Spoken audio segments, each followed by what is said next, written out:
देखिए, Israel Hezbollah युद्ध में अब एक बड़ा भीषण मोड़ ले लिया है।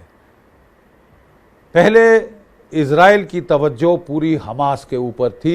7 अक्टूबर को हम सब जानते हैं किस तरह घिनौना हमला किया था हमास ने इज़राइल के सिविलियंस के ऊपर, और 1200 सिविलियंस मार डाले थे, 250 अपहरण किया था, औरतों का बलात्कार किया था, छोटे छोटे बच्चे मारे। और इससे बिल्कुल गुस्साए हुए इज़राइल ने भीषण बदला लिया है।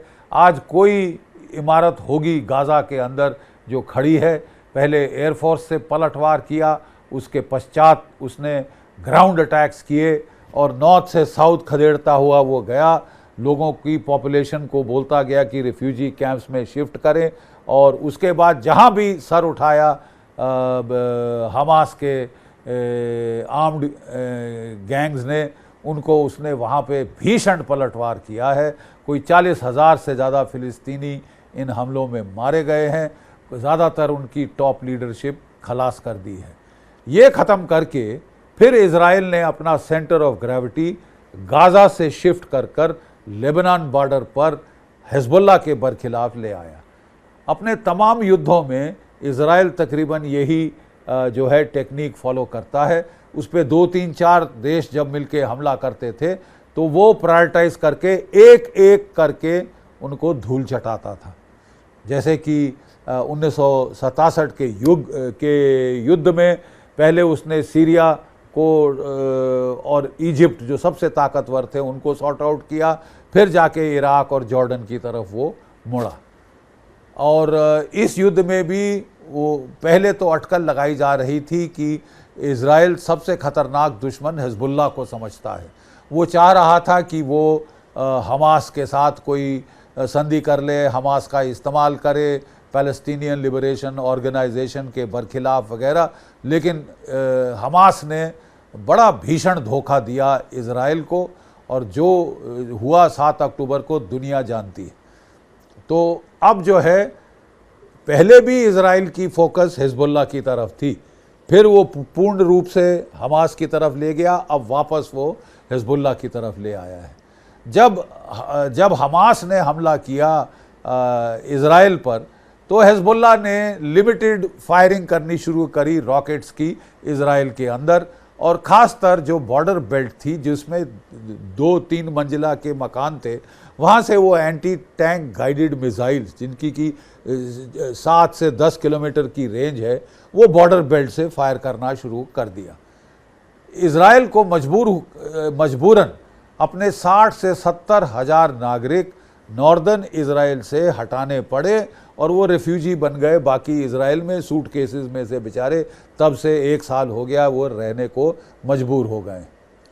अब ये स्थिति हमेशा के लिए तो इज़राइल एक्सेप्ट नहीं कर सकता, बिकॉज़ वही लोग आपकी जो फैक्ट्रीज़ में काम कर रहे थे, ये इज़राइल की इकोनॉमी को नुकसान होगा अगर वो वापस ना पहुंच सके अपने घरों में अपनी इंडस्ट्रीज़ को मैन करने के लिए।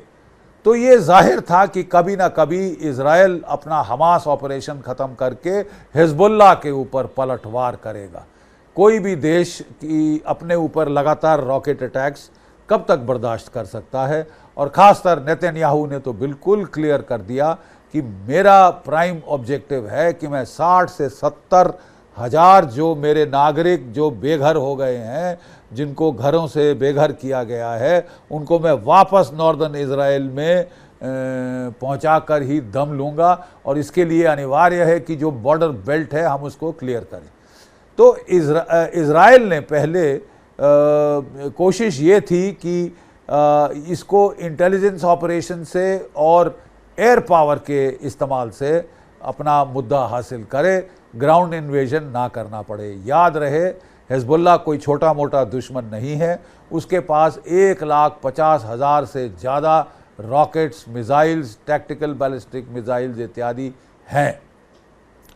उसकी ग्राउंड फोर्सेस बहुत ही तजुर्बेकार हैं, वेल आर्म्ड हैं, वेल ट्रेंड हैं, और 1982 के युद्ध में उन्होंने काफ़ी भारी नुकसान इज़राइल की फ़ौजों को पहुंचाया था। हालांकि उनको वो पिट गए, लिटानी नदी के पीछे उनको खदेड़ दिया गया था, लेकिन जैसे ही वो लड़ाई ख़त्म हुई वो फिर वापस आ गए।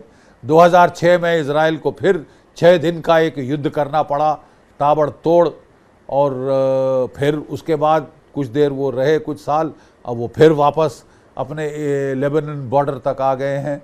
तो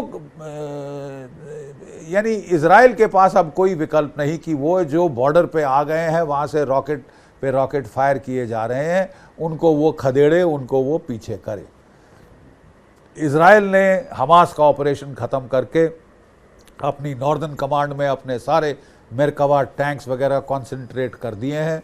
कहा जा रहा है कि वो कोई 10,000 और फोर्सेस को मोबिलाइज कर रहा है, ताकि पूरी मोबिलाइजेशन करके वो अब ये लड़ाई को ख़त्म करे।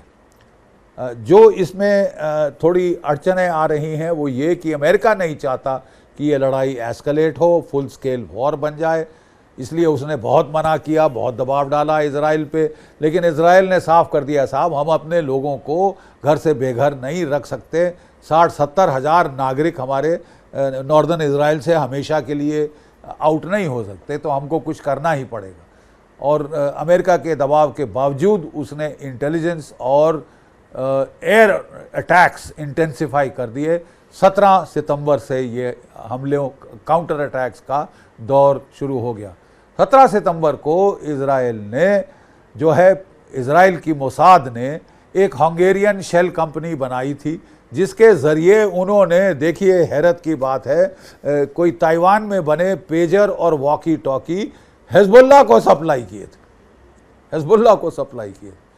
और उन्होंने, इजराइल की मोसाद एजेंसी ने उनमें एक्सप्लोजिव डिवाइस वगैरह लगा दी ताकि कमांड सिग्नल पर उनमें लिथियम आयन बैटरीज जो हैं वो फट जाए, और जो भी बंदा उनको हैंडल कर रहा है वो बुरी तरह से घायल होगा या मारा जाए। तो 17 सितंबर को उन्होंने पेजर्स पे अटैक किया और 18 सितंबर को वॉकी टॉकीज पे अटैक किया हिजबुल्लाह के कमांड एंड कंट्रोल सेटअप में।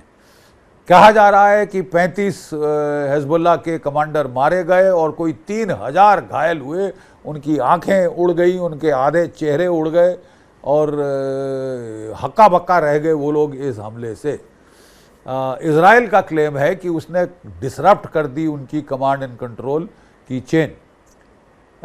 एलिस्टर क्रोक वगैरह जैसे जो वहाँ पे मेन मिलिट्री एनालिस्ट हैं, उनका कहना है कि सन 2006 से हिजबुल्लाह ने अपना पूरा कमांड एंड कंट्रोल नेटवर्क जो है फाइबर ऑप्टिक केबल्स पे कर दिया था। मतलब कि वो जो सीनियर कमांडर्स हैं वो फाइबर ऑप्टिक केबल्स के ऊपर हैं, और जो मारे गए हैं वो ज़्यादातर पुलिस या सिविलियन ऑफिशियल्स हैं हिजबुल्लाह के। ये वहाँ के कुछ मिलिट्री एनालिस्ट का कहना है। इजराइल का क्लेम है कि हमने जो है इनकी कमांड एंड कंट्रोल लीडरशिप को बड़ा झटका दिया। ठीक है साहब, और जो कुछ भी है इस ऑपरेशन ने बुरी तरह हिला दिया हिजबुल्लाह को, और मतलब वो हक्का बक्का रह गए। और डिमोरलाइजेशन भी तो होती है जहाँ इस तरह लोगों के चेहरे आंखें उड़ रही हैं घर बैठे बैठे, तो वो तो काफ़ी हिला देने वाला ऑपरेशन है।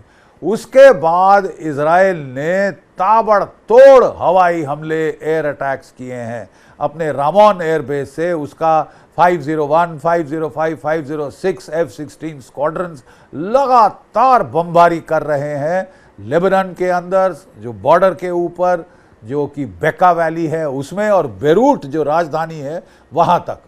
ज़्यादातर उन्होंने स्ट्राइक किया, प्रीएम्प्टिव स्ट्राइक्स की, जहाँ भी हिजबुल्लाह के रॉकेट लॉन्चिंग बेसिस थे, जहाँ भी हिजबुल्लाह के मिसाइल लॉन्चर साइट्स थी, उनके एमुनेशन डंप्स थे, मिसाइल डंप्स थे, उन्होंने उनके ऊपर प्रीएम्प्टिव हमला किया कि इसके पहले वो उनको फायर कर सकें, उनको निस्तनाबूत कर दिया गया। और वो कहा जाता है कि जो अमेरिकन सैटेलाइट्स देख रहे थे, कोई 1700 स्क्वायर किलोमीटर के एरिया पे इजराइल के अटैक्स थे। कोई 1600 टारगेट्स उन्होंने, 1600 से 1800 टारगेट्स उन्होंने बर्बाद कर दी, हिजबुल्लाह की निस्तनाबूत कर दी, जिसमें कि मैंने बताया missile dump, command and control headquarter, और सीनियर कमांडर्स भी शामिल थे। जो रॉकेट लॉन्चिंग कमांडर था हिजबुल्लाह का, उसको उन्होंने बेरूट में मौत के घाट उतार दिया। इब्राहिम जो था उसको मार डाला, एक दो और सीनियर कमांडर्स को मारा, और सारे जो अटैक्स होने वाले थे उनको प्रीएम्प्ट कर दिया गया। अमेरिकन सोर्सेज और इजरायली सोर्सेज कह रहे हैं कि हिजबुल्लाह हिल गया इन अटैक से। हिजबुल्लाह दिखाने की कोशिश कर रहा है कि कुछ नहीं हुआ, उसने भी पलटवार शुरू किए और 200-300 मिसाइल प्रतिदिन रॉकेट्स उसने फायर करने शुरू कर दिए इजराइल के ऊपर। कोई खासतर 8 टारगेट हिट करी, जिनमें रामोन एयरबेस शामिल, रफाल की फैक्ट्री, डिफेंस फैक्ट्रीज वो शामिल, एमिनेशन डंप शामिल, एमिनेशन प्रोडक्शन फैक्ट्री शामिल।